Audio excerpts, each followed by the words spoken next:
Bienvenidos amigos a su espacio de entrevista de Informa TVX. Este día, lunes 2 de noviembre del año 2015, vamos a hablar del tema de encuentro de víctimas sobrevivientes del conflicto armado en El Salvador.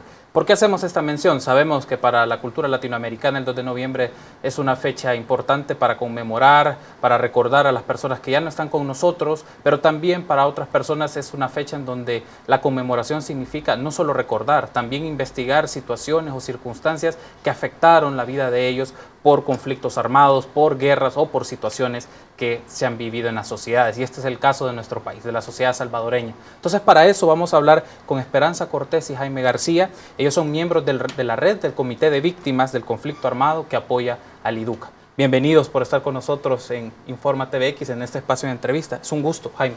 Muchas gracias, Carlos. Agradecerles por la oportunidad de expresarnos ante la teleaudiencia de TVX. Es un tema muy importante para nosotros. Agradecerles de antemano.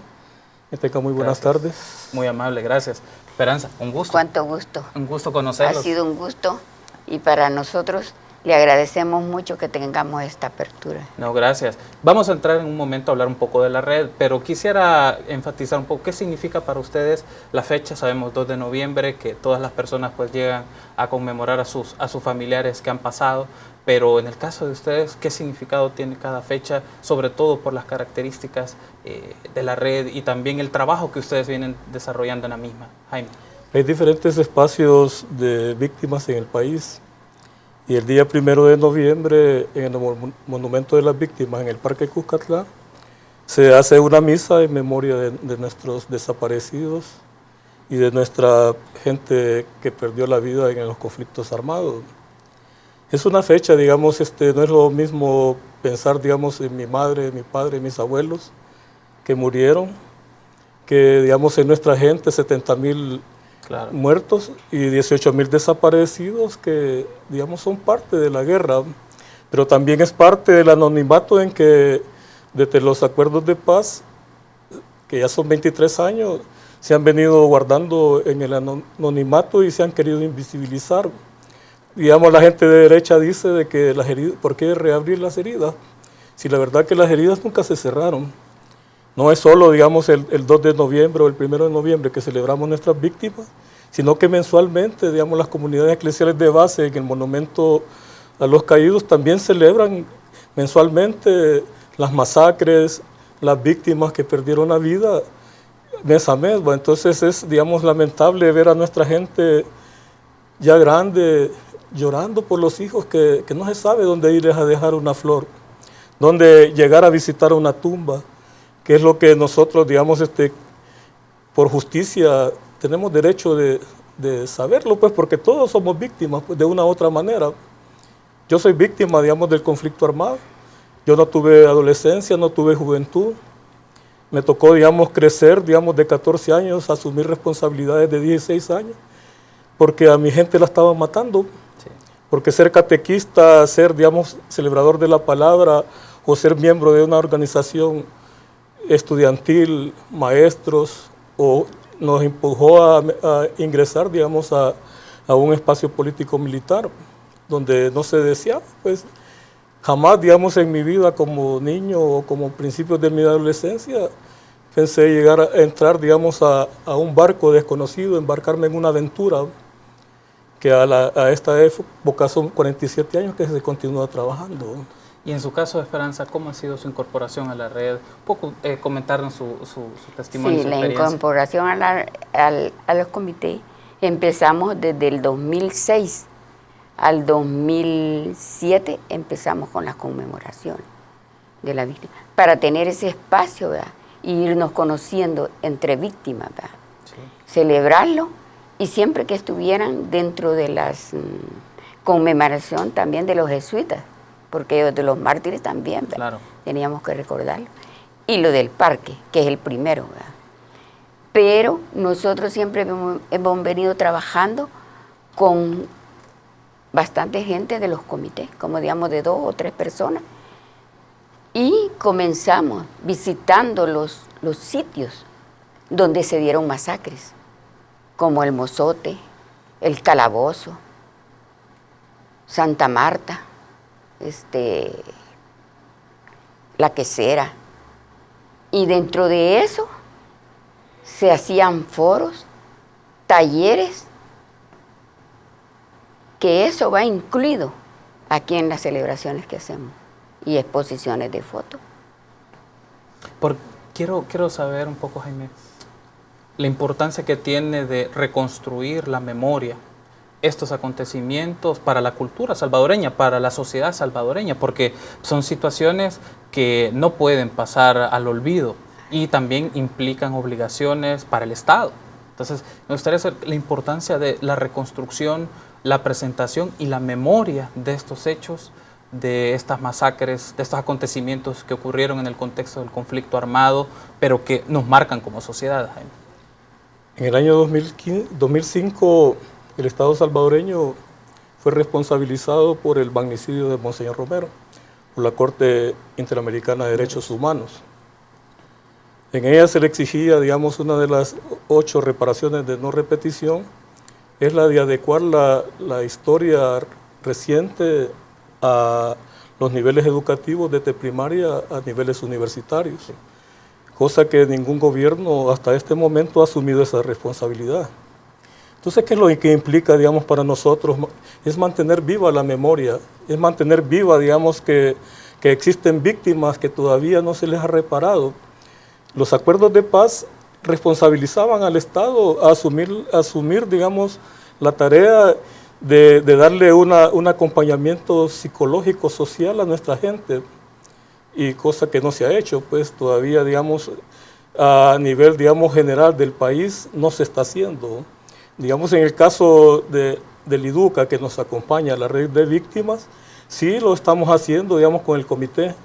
Esto, digamos, es parte, digamos, el comité es parte de mantener, digamos, vigente todos esos casos jurídicos que en el caso del IDUCA son más de 160 que están judicializados, pero que hasta este momento no ha habido respuesta de parte del Estado. En el caso del Mozote y el caso de Monseñor Romero, el Estado salvadoreño, como los 3 poderes, ejecutivo, legislativo y judicial, continúan, digamos, sin tomar su responsabilidad, continúan en desacato, digamos, porque solo podemos recordar el expresidente Mauricio Funes asumió la responsabilidad en el caso de Monseñor Romero y el Mozote, pero lo asumió a su manera, ¿verdad? El perdón que pidió por el asesinato de Monseñor Romero lo hizo encerrado con gente invitada en el aeropuerto Monseñor Romero. Y, digamos, medidas de reparación y no repetición se hicieron.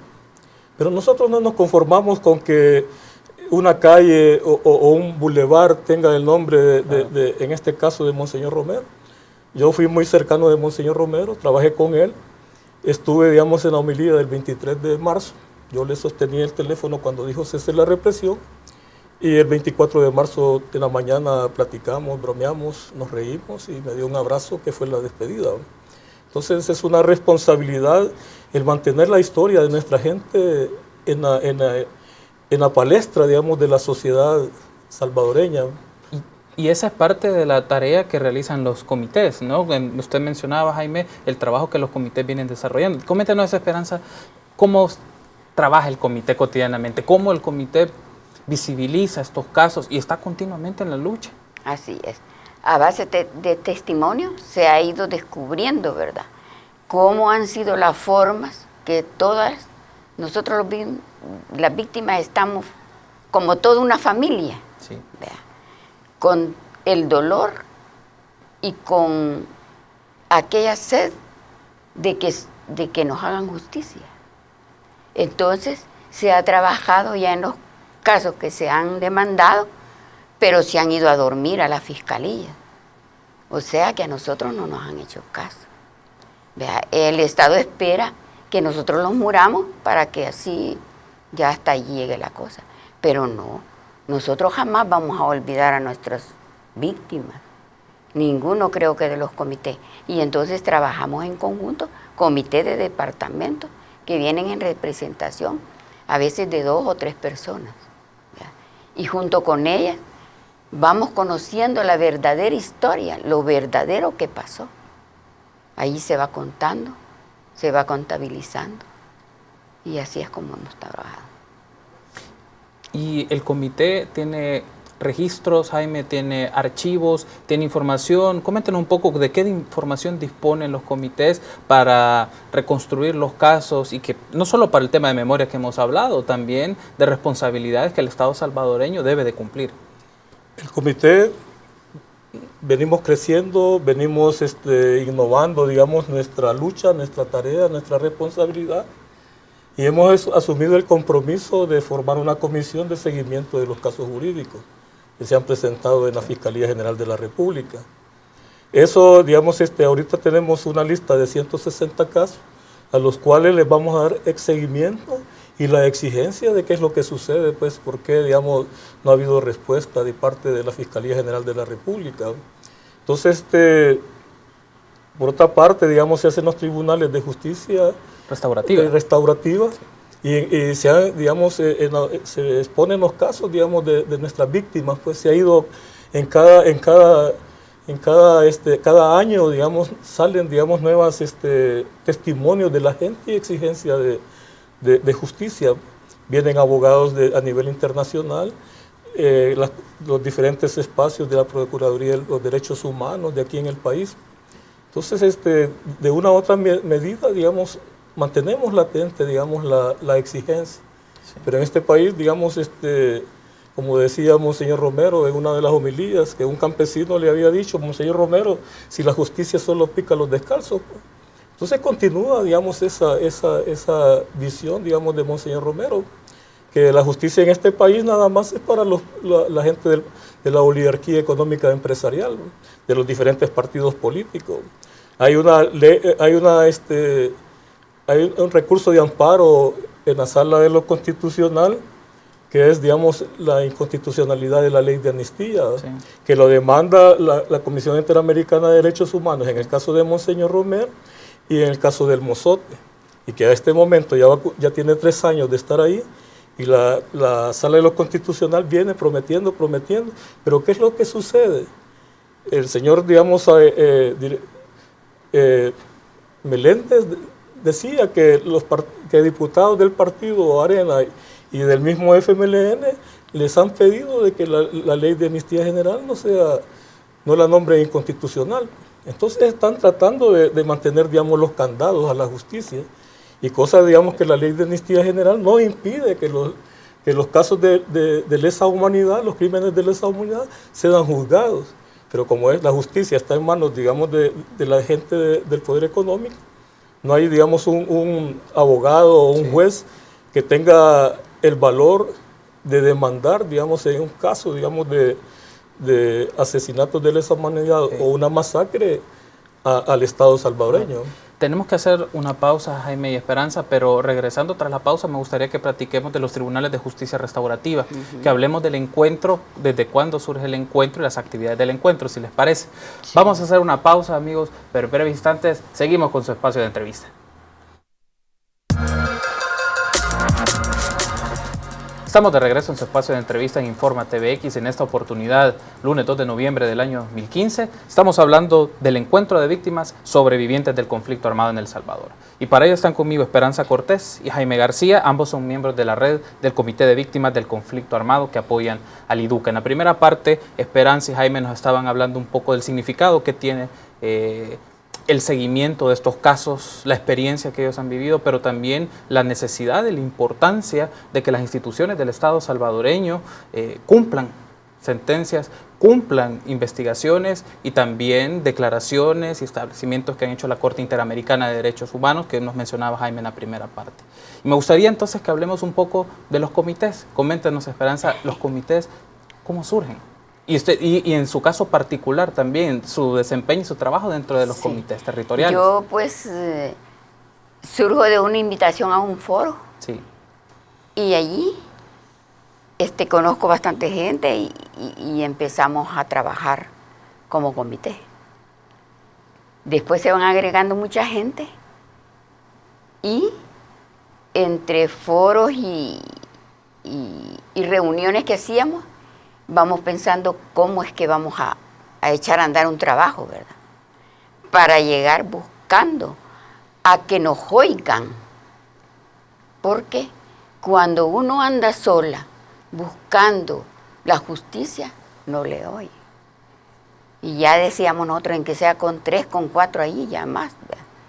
Pero la verdad que aún así, yo como el primer testimonio lo di en el primer tribunal. Y yo estoy bien sabedora que ni siquiera una atención de decir, pase adelante, ¿qué es lo que necesita usted? En un juzgado, en una fiscalía, nunca lo hacía. No, ¿y para qué anda haciendo eso? ¿Ah? ¿Y para qué si ese es el pasado? ¿Y si eso aquí, si eso allá? Entonces, eso surgió para que los comités nos reuniéramos, ¿sí? Más, y trabajáramos en conjunto. Estuvo bastante tiempo que estuvo bien fuerte el comité. Era cuando salíamos, como le digo, a conocer los verdaderos sitios donde habían sucedido las cosas. Pero cuando ya vino el tribunal, ya nos pidieron que quienes podríamos explicar el caso. Entonces ya sentimos nosotros más confianza todavía, porque había quien nos oyera, ¿verdad? Y nos apoyaran. Y así fue como se fueron metiendo casos y casos, pero aún así no nos han oído. Pero nosotros seguimos en la lucha porque nuestros seres queridos no van a quedar en el olvido, nunca. Una de las cosas, quiero retomar lo que nos está comentando Esperanza, Jaime, y lo habíamos dejado en el bloque anterior, los tribunales de justicia restaurativa. Seguramente las personas que nos están viendo en este momento, para ellos el nombre tal vez primera vez que lo escuchan. ¿Qué son los tribunales de justicia restaurativa, Jaime? ¿Y en qué consisten las actividades del Tribunal de Justicia Restaurativa? Digamos, el tribunal es público, sí. Digamos, en una de las comunidades donde ha habido masacres, donde ha habido víctimas, digamos, Santa Marta, en la universidad posiblemente, la Universidad Nacional posiblemente es uno de los objetivos que tenemos ahorita para, digamos, desarrollar, digamos, un tribunal de justicia y reparación. Sí. Tenemos, digamos, la masacre del 30 de julio de los estudiantes universitarios, que ya se judicializó, ya, digamos, se inició el proceso. Sí.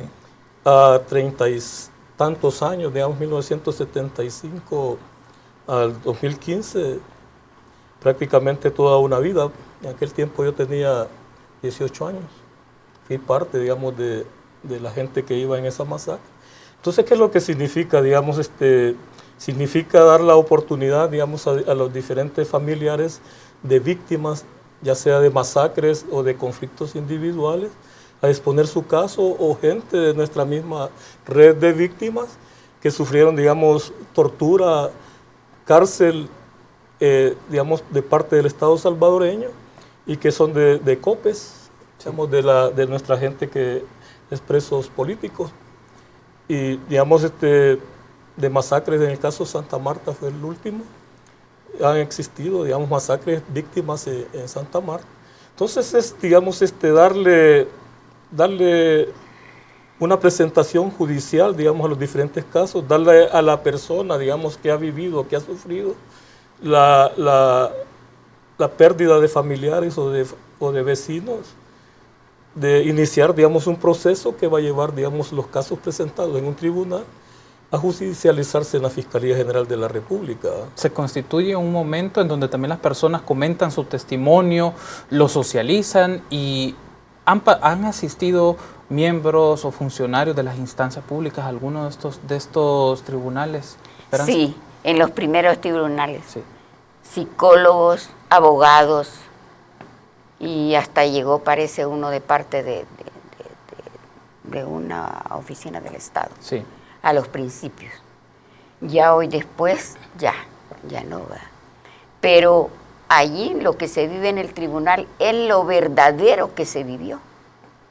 Se revive todo eso, ¿verdad? Y entonces, hasta nosotros que lo hemos vivido, quedamos impactados de ver cómo hicimos para quedar vivos. O cómo hizo esta gente cuando solo quedó un niño y le mataron toda la familia. ¿Cómo es que se salvó fulano de tal? Y allí se va sacando todo el sentimiento que yo siento que eso a mí me sirvió, porque saqué un poco de lo que no se oye ni lo que se dice, por el miedo. Quedamos en un silencio, no hablábamos nada. Entonces el tribunal para eso ha servido, para dar a conocer cómo fueron las cosas, cómo sucedieron, cuándo sucedieron, y que hasta hoy no hemos tenido ninguna resolución de todos los casos. ¿Hay alguna de esta información, Jaime y Esperanza, para que permita reconstruir mucho más estos casos y tener más información y que eso permita pues conocer, llegar a la verdad de lo que aconteció? Alguna de esta información pues era registro de las Fuerzas Armadas, pero pues, ante la negativa de brindar esta información, ¿cuál es la posición de la red, Jaime? La posición de la red es exigirle, digamos, principalmente al Ejecutivo, como comandante en jefe de la Fuerza Armada, Salvador Sánchez Serén, que le ordene al ministro de Defensa abrir los expedientes y archivos de la Fuerza Armada. La misma Comisión de la Verdad, cuando se investigaron los casos, digamos, del pasado de la guerra, tuvieron dificultades con la Fuerza Armada. El caso, digamos, de los padres jesuitas, cuánta mentira de parte del Estado, un presidente, Alfredo Cristiani, comandante en jefe de la Fuerza Armada, y uno de los responsables de la masacre de los padres jesuitas, juzgaron a militares, pero no llegaron a la verdad. Entonces la comisión se vio imposibilitada en todos los casos de justicia en este país, de llegar a la verdad, porque hubo mucha traba, mucha esconder, digamos, información, y hasta este momento se sigue, pues, pero sí, digamos, nosotros como redes, y no solo la red de víctimas de IDUCA, sino que los diferentes comités y organizaciones de búsqueda de víctimas que tienen sus propios archivos, hay testimonios y evidencias. La Iglesia Católica, principalmente el arzobispo Luis Escobar Alas, con el cierre de tutela legal, ha, digamos, secuestrado los archivos, testimonios vivientes de las víctimas del conflicto armado. Ahí está el caso de Monseñor Romero y los miles de casos que se judicializaron a través de tutela legal de la Iglesia. Y hoy no se tiene acceso. Se ha presentado un recurso de amparo de las víctimas, ya lleva 2 años, y se sumó, digamos, al recurso que hicieron Escobar Alas. Se ha sumado y no ha habido una respuesta. Entonces, ¿qué es lo que se viene jugando aquí? Detrás de todo esto, de todas estas masacres, de toda esta victimación, hay digamos, un poder económico, empresarial, responsable, junto con la Fuerza Armada, del magnicidio, digamos, de nuestra gente, de los crímenes, con la complicidad, y no lo olvidemos, del financiamiento, digamos, que se tuvo del Estado norteamericano, que fueron parte, digamos, de económica, crear, digamos, batallones de reacción inmediata, de dar, digamos, adiestramiento, acompañamiento, digamos, a la Fuerza Armada, en bombardeos a digamos, población civil. Ya no se diga, digamos, a todo aquel que se le llamaba, aquel tiempo ser joven era ser terrorista. Así era, digamos, lo que teníamos aquel tiempo. O ser, digamos, cristiano era ser terrorista. O, digamos, ser maestro y denunciar la injusticia, la explotación y la miseria era ser terrorista. Entonces, en este tiempo, los terroristas son los que en aquel tiempo defendían su poder económico. El terrorismo de derecha sigue manteniéndose, pues, en la impunidad y en la corrupción que en este país existe. Estamos llegando casi a la fase final de nuestra entrevista, Esperanza, pero me gustaría que nos hable del próximo encuentro. ¿Qué actividades se van a realizar en el encuentro? ¿Cuándo se va a hacer? ¿En qué lugar?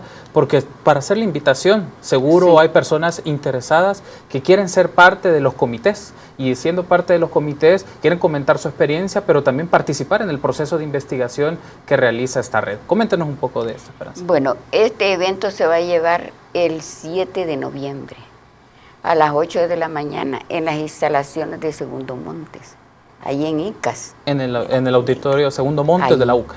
Ahí de la UCA.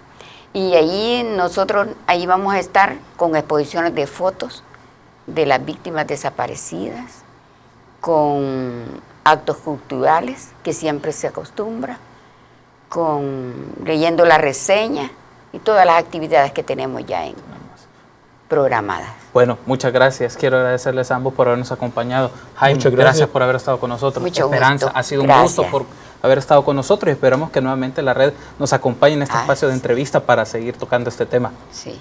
Ha sido un gusto, amigos, por haber estado con nosotros en este espacio de entrevista. Una breve pausa y tras regresar, más información.